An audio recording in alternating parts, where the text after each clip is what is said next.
Coming up on the October 3rd edition of Sports Extra. A wild finish in Tallahassee. We have Carolina football's newest legend, Nick Weiler, in the studio to talk about his game winner. And we have behind-the-scenes video from Florida State as well. See how one of our reporters experienced Saturday's win. And the second-ranked field hockey team notched another top 10 victory in convincing fashion. All that and so much more. Sports Extra starts right now. From the University of North Carolina School of Media and Journalism, covering the full range of Tar Heel athletics. This is Sports Extra. Instant classics 2 weeks in a row. Welcome to Sports Extra. I'm Peyton Walker. And I'm Rivers Upchurch. One fan asked if the athletics department is going to cover her trips to the emergency room to treat the stress the football program is putting her through. The Tar Heels went down to Tallahassee this weekend to take on the Seminoles after a magical win against Pitt last week, and the late game magic continued.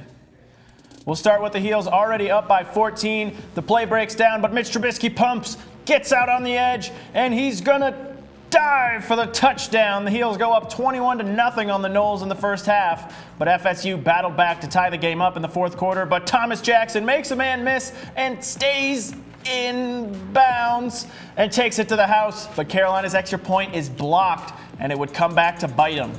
The Noles drove the ball down the field, and DeAndre Francois pulls the Houdini right there in the backfield and lunges in for the touchdown. Florida State made their PAT, giving the Heels just 23 seconds to make something happen, but Trubisky drops back, fires to Mack, incomplete, but there's a flag. Pass interference on FSU, and that sets up Nick Weiler, 54 yards to win the game. Snap is good, hold is down, kick is away, and it is good. Cold-blooded. Chop on him, Nick Weiler. UNC snaps Florida State's 22-game home winning streak and gets the victory, 37-35. We are now in the studio with the man that won the game this weekend against Florida State, Mr. Nick Weiler. All right, Nick, let's get right to it. How confident were you really in making this 54-yard kick? I mean, what was going through your head? You know, I didn't do too well early in the game. Struggled a little bit, but you're only as good as your next kick. So going into it, leading up to the kick, I just thought, you know, I got to redeem myself. Made that kick plenty of times in practice. And I was just excited that the offense gave me a chance to go out there and do it. Yeah, 2.5 minutes left in the game. PAT gets blocked, Yeah. Only up 6. Florida State drives down and scores. What's going through your head after you see that PAT get blocked? A lot of frustration, you know, and immediately you just want a second chance to get back out there. Hoping for the defense to make a stop, but it was a long game, tired, and the Florida State offense was able to drive down and score. So 23 seconds left. I've seen Mitch lead that offense down the field in practice in a lot less than 23 seconds. So I was pretty confident we were going to get a shot for another kick. At that point, I was just figuring out how far it was going to be. Yeah. All right, now this victory chop version we got going here. Now, is that pre-planned, or did that just come to you, or tell us a little bit about that? Yeah, oh man, I wish I had a little more details about the inspiration. It was not pre-planned. Going into the game, I was pretty confident we were going to win by a few scores. I didn't think that would be necessary to have a last-second kick. But, you know, we played the fight song all week at practice. They were doing the tomahawk chop, their war chant the entire game. So, I don't know. I was frustrated. I was mad and had them their fans keep doing it. The whole stadium does it.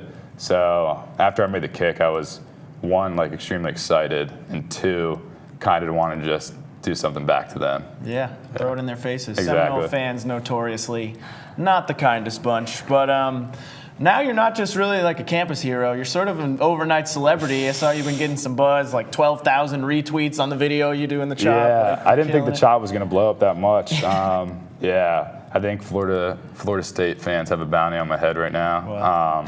But I got a lot of love from Florida fans. Oh, so, nice. Yeah, they said I'm welcome in Gainesville anytime. It's the UNC football hero, Nick Weiler, with us in studio. And now, with more football analysis, we go to Lindsay Sparrow, who has more on the big game. Lindsay? Thanks, Rivers. Well, you guys said it. That was one heck of a kick and a huge ACC win for the Heels.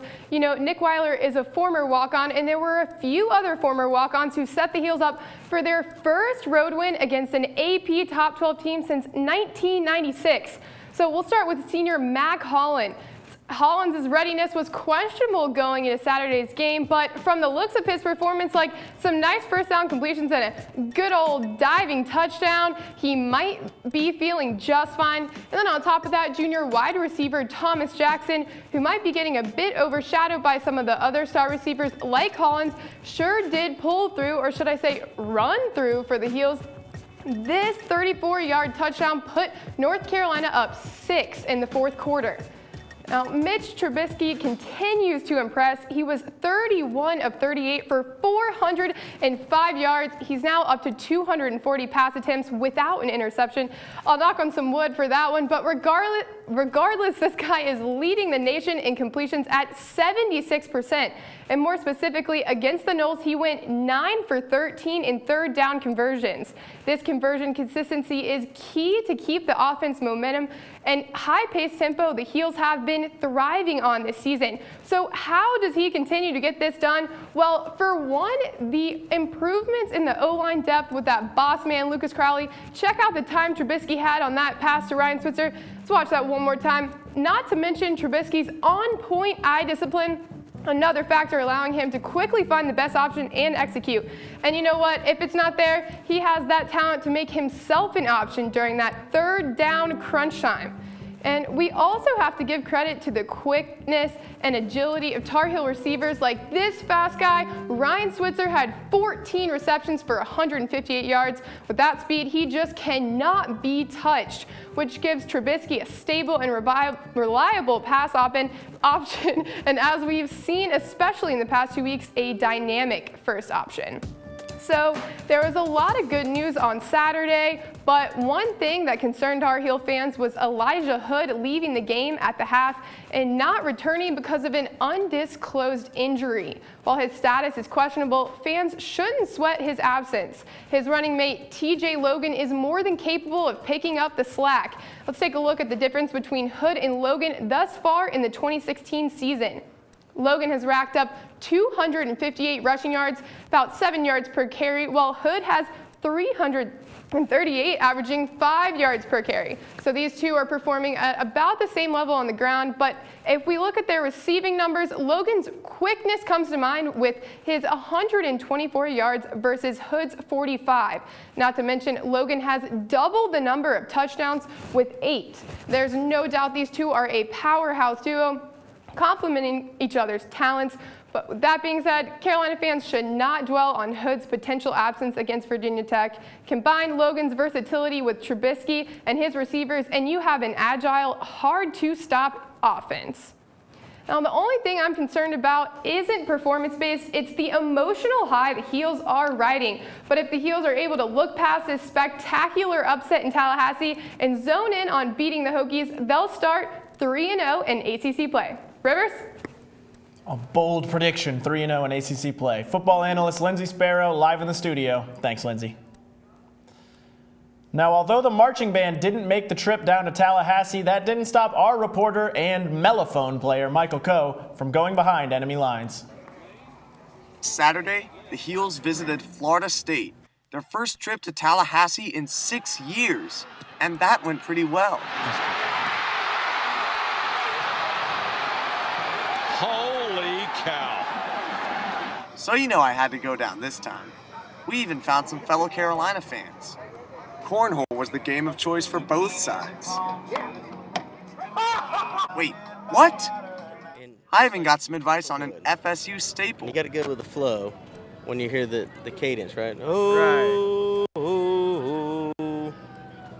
Okay. You're pretty good. We might have to bring you over here on our side. Okay. I think I got the hang of it. You got the hang of it? Yeah. And wouldn't you know it, I'm a natural. After that, we made the short walk to Doak Campbell Stadium. Yeah, that's right. Doak Campbell Stadium. And after one of the greatest kicks in UNC history, Away. It is good. And it's I'd say the trip was worth it. In Tallahassee, I'm Michael Coe, reporting. No word about whether Michael will make it down to Miami in a couple of weeks, but for the sake of some stellar behind-the-scenes footage, we hope he makes the trip. Even though Michael had to travel to Tallahassee to see the game, Moses Masilu shows us that Michael could have stayed here and still seen some pretty good gridiron action. In Chapel Hill, Saturday means football. But some UNC students aren't focused on the varsity game. They have their own to worry about, club football. We wanted to get the team established and get the tradition back on track. I know Stuart Scott put a lot of time and focus into this team, and with him, it was a goal of mine to make sure that we got it back on track and got going in the right direction. I think we're doing that now. The UNC club football team is open to all UNC students, faculty, and staff. Established in 1970, the club is one of the oldest teams on campus, but it has a hard time gaining recognition. In fact, last year, there weren't enough players to form a team. I was kind of disappointed when I found out that Carolina club team didn't have a team that year, that they actually shut the program down. And from that point, I made it a goal of mine to say, you know what, I'm going to come back and take over that team and try to do some great things for my university. Indy has. The team has talent. A few of the players on the team had D2 and D3 offers in high school. At a high school, I had a D2 school in Virginia. I think it's Hampton, Sydney, something like that. I went up there and I talked to him and everything, but it's just like I got accepted to Carolina, and Carolina gave me some money, so it's just like, why not? I had the grades to get to Carolina, so I might as well. Rome wants to do more. His goal is to get some of his players to make the varsity team. Well, I would say that's the goal for the whole program. I don't want a player that doesn't have that type of mentality. He wants to not only be the best player in this league, but hopefully he wants to get to Coach Fedora. In Chapel Hill, I'm Moses Masilu, reporting.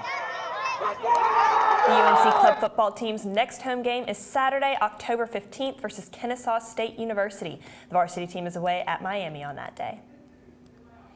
Their entire bodies are painted blue, but they're not Smurfs, and they'll be out in full force this weekend for the Virginia Tech game. They're Carolina Fever members who go all out for the games, and this is a top 25 matchup.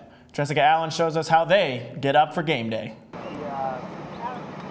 You've seen them at every football game, all blue and cheering in the front row of the student section. You were literally at the stadium longer than the football team on football days. It's exhausting. Your body will hurt by the end of it, but there is no feeling that compares to it. They call themselves Third Floor Joiner. They paint up in the Third Floor Joiner dorm bathroom 5 hours before each football game. The students want other fans to be part of their experience too. I like school spirit, so I hope that they see that there's just many different ways than just showing your spirit and your support for the team than just sitting in the bleachers. Some students travel with the football team for away games. Alex went with 2 other students to paint up at FSU on Saturday. But being a member of Third Floor Joiner is more than painting yourself blue. Group members dedicate their entire Saturdays to UNC football. And you come and you wait in line at the stadium for 2 hours, and then they open up the gate, and then you make a mad dash run for those front seats. Larnie recommends painting up to other Tar Heels too. Try it at least once. Try it for one home game. Try it before you graduate. Alex hopes painting up will get Tar Heels as excited for football as they are for basketball. In Chapel Hill, I'm Jessica Allen reporting. The Third Floor Joiner members love to see themselves in the media, and you can look for their pictures in the Daily Tar Heel after most home games. When we come back, field hockey hosted another marquee matchup in Chapel Hill. See how Carolina cornered the market next.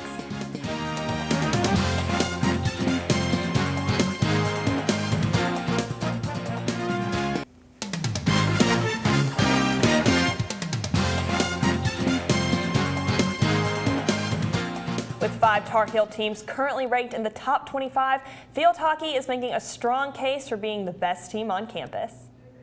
In their 3rd straight top 10 matchup, the Tar Heels took on the number 9 Wolverines on Sunday.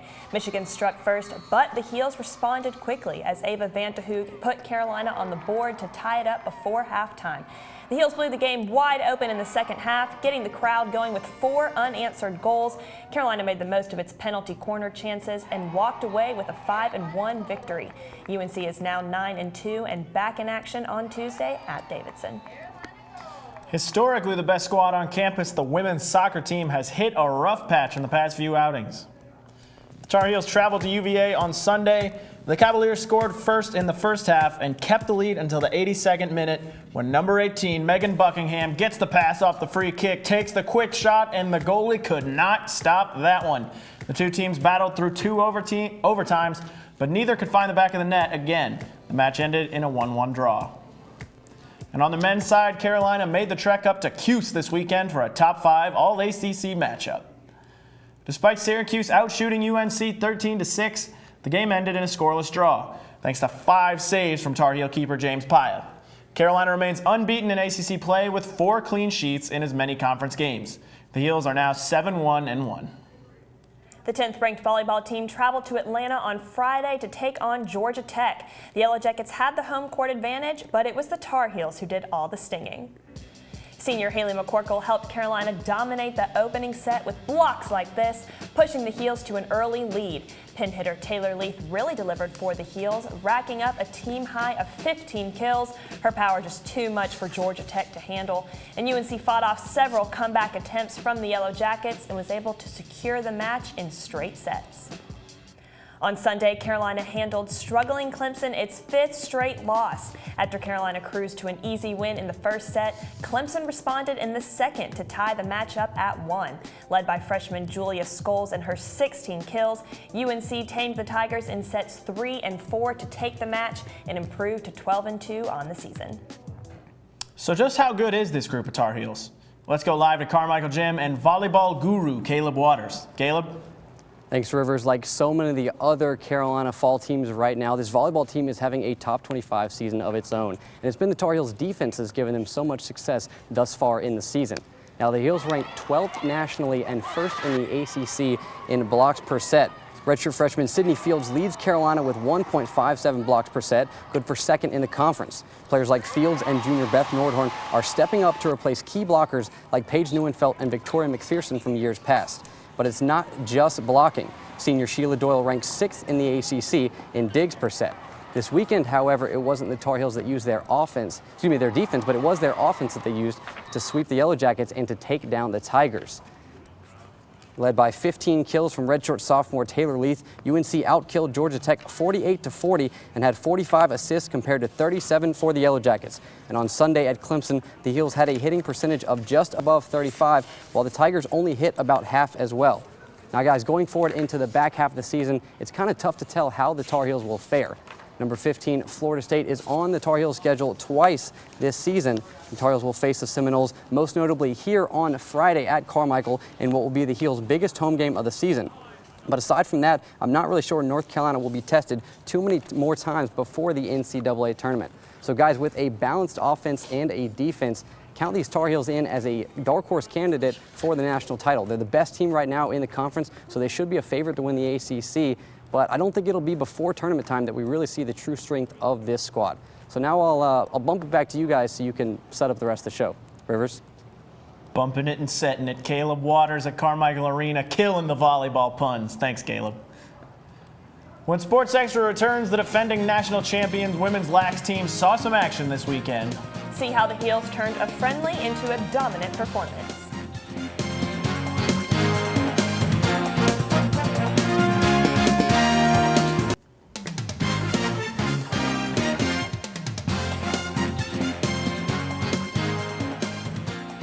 The women's lacrosse team saw the field this weekend for the first time since winning the national championship, taking on Elon in a scrimmage on Saturday.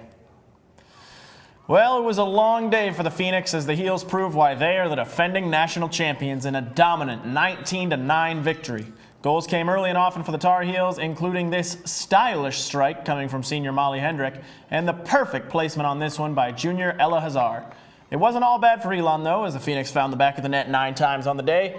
And Carolina heads to Maryland this weekend for a scrimmage against the U.S. national team.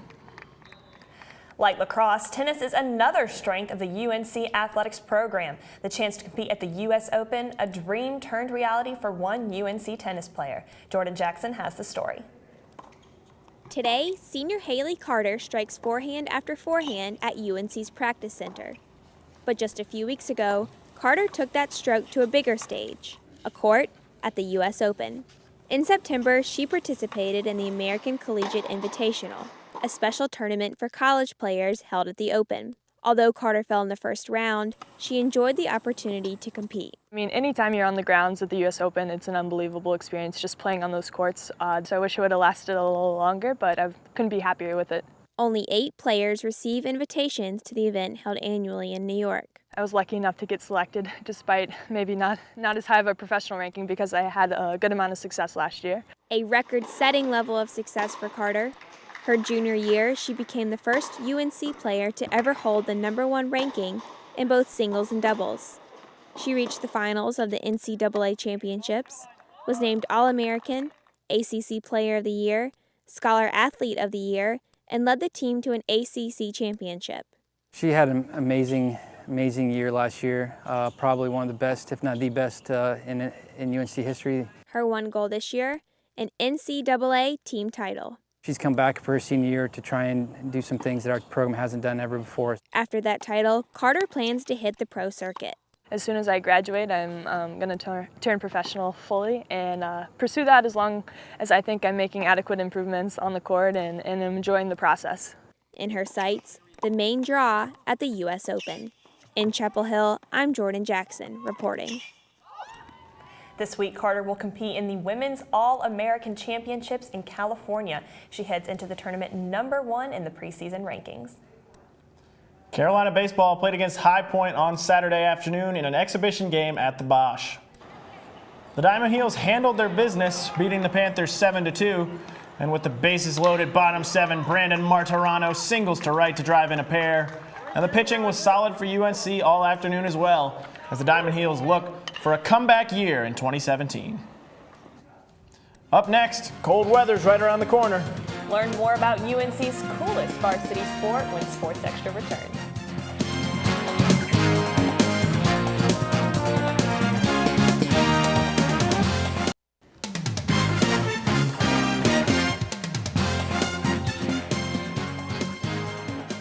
The weather is finally starting to cool down here in Chapel Hill, but winter is still months away. Bailey Ingalls tells us about one UNC team that's no joke. When you think of skiing and snowboarding, Central North Carolina isn't the first place that comes to mind. Not everyone really knows about the ski and snowboard team here. I think because we are in Central North Carolina, so it's not an intuitive thing to think that we do have a ski team. But they're here, and they're good. In just 6 years, the team has racked up quite a bit of hardware, placing 4th in the nation last year ahead of snow sport powerhouses like the University of Vermont, Sierra Nevada College, and the University of Colorado Boulder. We compete in the North Carolina mountains, Asheville and Boone mostly. Sometimes we go to Virginia. It's kind of wherever our conference sends us. But how does a team get so good in a place with no snow? We like to go to places like Defy Gravity over in Durham, practice on the trampolines. We do a little bit of dry land training, but for the most part, we do most of our training after the season starts and on the slopes the days before day before we compete. The team clicks on the skis and snowboards every January when competition season starts. And Given says he hopes the team can snag a top 3 finish this year. It's really awesome that even though we're in the Southeast, there's a structured organization that can host these events and really encourage people to get better at skiing and snowboarding. In Chapel Hill, I'm Bailey Ingalls reporting. I didn't even know that was a team, honestly. I Peyton, didn't either. Peyton, you a big skier? I've actually never skied in my life. Being an only child, skiing is not an activity that gets parental approval. So. Well, I gave it a try once, but it did not go well, to say the least.